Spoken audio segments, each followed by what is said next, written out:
The Witcher's on board. We can go. Let's get to work, my bearded friends. Open the shaft, Skags. If you kill off those monsters, the whole of Vergum will be grateful. I'm sure some coin would be found. We'll keep that in mind, Cecil. So, Sheldon, you opened the shaft yet? Keep your pricks in your trousers. You can't just plough forward all the time. A mine is like a lover. You need to be gentle, so she accepts you moist and hard. You and your musings, Sheldon. Damn carrier. That was close. What was that?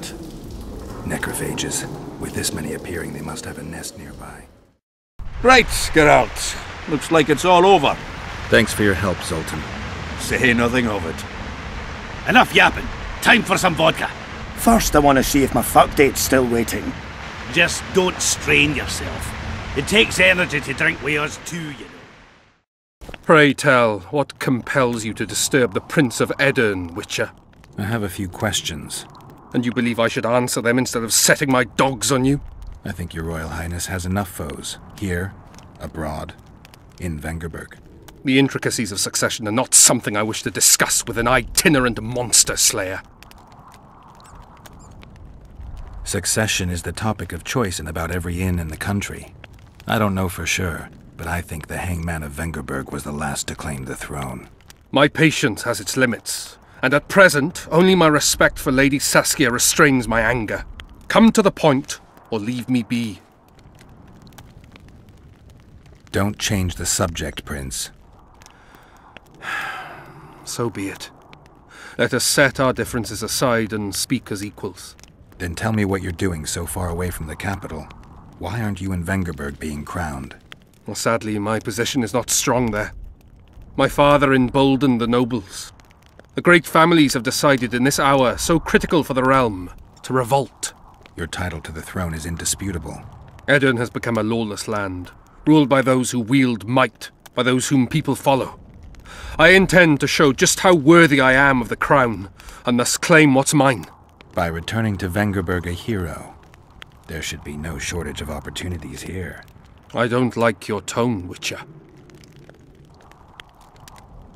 I'm trying to figure out where this fog came from. What exactly happened here 3 years ago? Henselt's mages committed mass murder. A dark day for the knighthood and all people of honor. But it was honor that allowed us to survive. There was no defeat, no victory. Honor stood against wickedness, virtue against black magic. You took part in that battle? My father stayed in the capital. He was to defend Vengerberg. I took to the field. I wanted to stop Henselt before he crossed the Pontar, but I was too late. So I decided to await him at Vergen. Henselt's army was exhausted. He would have triumphed if not for that heinous act. Henselt had mages with him, and they cast a treacherous spell on the entire battlefield. A fiery rain fell from the heavens. Destructive, murderous embers which brought the battle to an end. I gathered the few survivors and withdrew deep into the country. The soldiers were terrified, but Henselt showed no desire to pursue. Only a master mage could have cast such a powerful spell, and I suspect he could not have accomplished it alone. I remember Sabrina Glevissig. Through the flames I saw her observing the carnage from her mount, dressed in a hunting suit. Straight-backed, dispassionate. Sabrina. If I remember correctly, she's Henselt's advisor. Was. Henselt condemned her to death for casting that spell. The Kedwenis roasted in their armour, just the same way the Edirnians did. You know what struck me when all hell broke loose? What I found astonishing and even amusing? Going into battle, we sang our Edirnian songs. They intoned their Kedweni hymns to Krieve. But when fire descended from the sky, our cries of pain were no different. We all wailed as humans. For an instant, the magnitude of the tragedy brought together our two warring nations. I still have no idea where the spectral fog came from. I'm afraid I don't know either.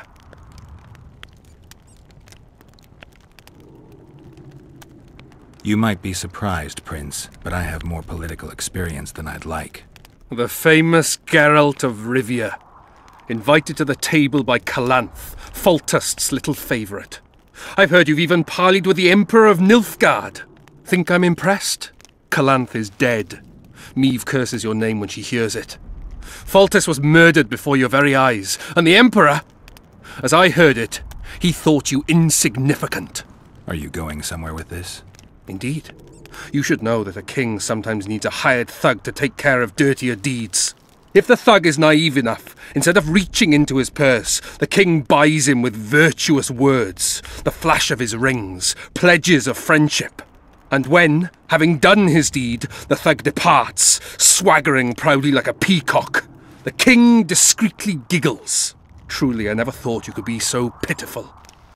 At the council, you mentioned artifacts were needed to undo the curse. But I can't look for them now. I can do that. Why? I have my reasons. Tell me something. Did you notice? Not all the ghosts were aggressive. Yes. Most just disappeared when they touched the aura of a living person. I think the curse corrupts the ghosts of the fallen and turns them into draugrs. Is that the Witcher's professional name for wraiths? Draugrs are demons of war. They arise at sites of exceptionally vicious, bloody battles. Their bloodlust and hatred in condensed form. Can you kill them by conventional means? A silver sword is enough for a draugr, but as long as the curse remains active, new ones will arise. The soldiers' ghosts are the key. If I could turn the tide of the battle... For that you'll need symbols of war belonging to those who fell in battle.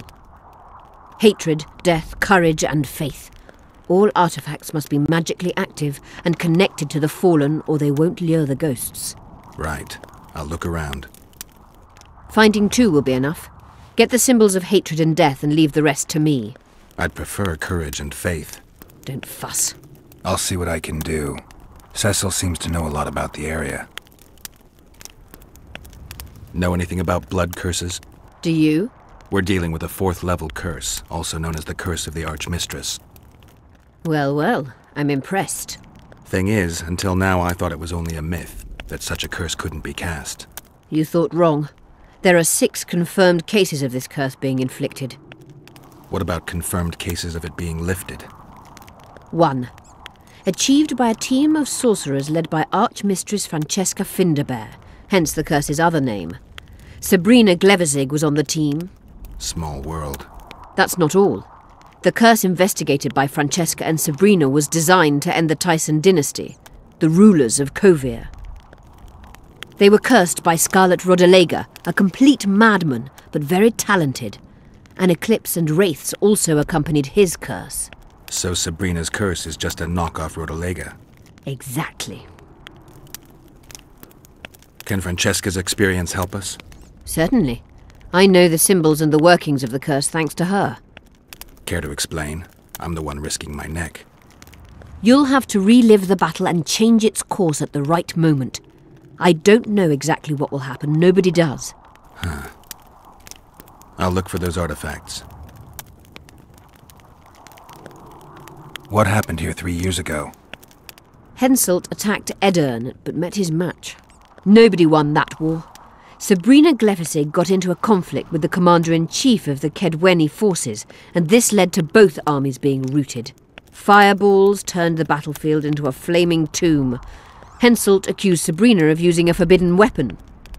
And Sabrina cursed Henselt. I think so. I suspect the curse got out of hand because of the circumstances. Circumstances? The stars weren't right, wrong phase of the moon. There's always an excuse for simple bungling. She placed the curse while burning at the stake. Her hands and feet nailed to a wagon wheel. I'd say she did a good job, considering. I'm good for now. I'll let you know when I learn something. Saskia needs help, Cecil.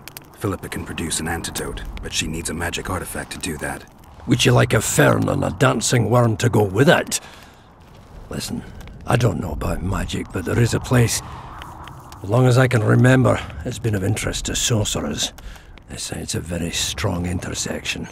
Look for magic there. Where exactly is there? Seek out the ruins in the forest beyond Bergen. There's a place of power there. You can't miss it. Why so glum? Saskia's a tough girl. She'll bounce back. Keep your head up. Thanks, Cecil. No, Witcher. I thank you. Save that lass, and you'll save my town. Cecil, do you know anyone who fought in the war 3 years ago? I did. Did you fight here at Vergen? Course. Philippa claims you know a bit about the battle. That old cook Henselt, called king by some, thought that Aedirnians were bumpkins who'd ship bricks as soon as his troops crossed the river. Why did he attack Edirn? According to Henselt, Upper Edirn is the ancient legacy of the Kedweni crown and must be returned to the mother country. Brazen farter. That brazen farter had a point. If you read some history, you'll know that 300 years ago this land belonged to Kedwen. Load of crab. 700 years ago, the elves reigned here. And 1,000,000 years ago, these lands were the domain of the worms. If things worked that way, every king could invade a neighboring land and claim his right to do so because an ancestor took a dump there. All right. Hensel wanted to conquer Upper Edirn. What then? He rolled in, got hammered, and rolled out. Cecil, that doesn't help me much. It wasn't a battle. It was a slaughter. If I try speaking of it, I'll see it all again. I don't want. The ghosts of the fallen fight in the mist. They turn into horrible creatures called Draugrs. Aedirnians, Kedweni, men, elves, and dwarves too. Bloody hell. No peace even after death. I want to help them, but I need to know more about the battle. Very well. Listen. A beautiful day that grew hot later. Very hot. When Vandegrift attacked in the afternoon, he sent the Dun banner at the fore. Many of our lads shit themselves at the mere sight of their standard, but we had a surprise of our own. Under the cover of night, we prepared fire pits. Our archers lit them up at the right moment. I still can't believe we managed to fool their scouts.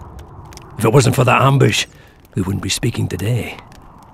They likely wouldn't be in Upper Edirn at all. We decimated the Dun banner, but that was only the beginning. Seltkirk was our commander. Everywhere he appeared, the Kedwenis gave ground. He wreaked havoc among them. Hearts rose at the mere sight of his armour. Then Vandegrift himself entered the fray. Seltkirk met him in the middle of the field. In the end, Vandegrift killed Seltkirk. A terrible death that sent the Aedirnian ranks into disarray. I thought it was the end of us. Then the sky fell, as if the stars themselves had decided to avenge the death of a great knight. Fire covered the battlefield. Nobody sought the enemy. They were all looking for somewhere to flee. Yes, there were no more friends and enemies, only the living and the dead. They say it was the doing of a Kedweni sorceress who wanted revenge on Vandegrift. Could be true, as Henselt had her executed right after the battle. You captured the Dun banner standard? Henselt's choice troops, and not a one survived.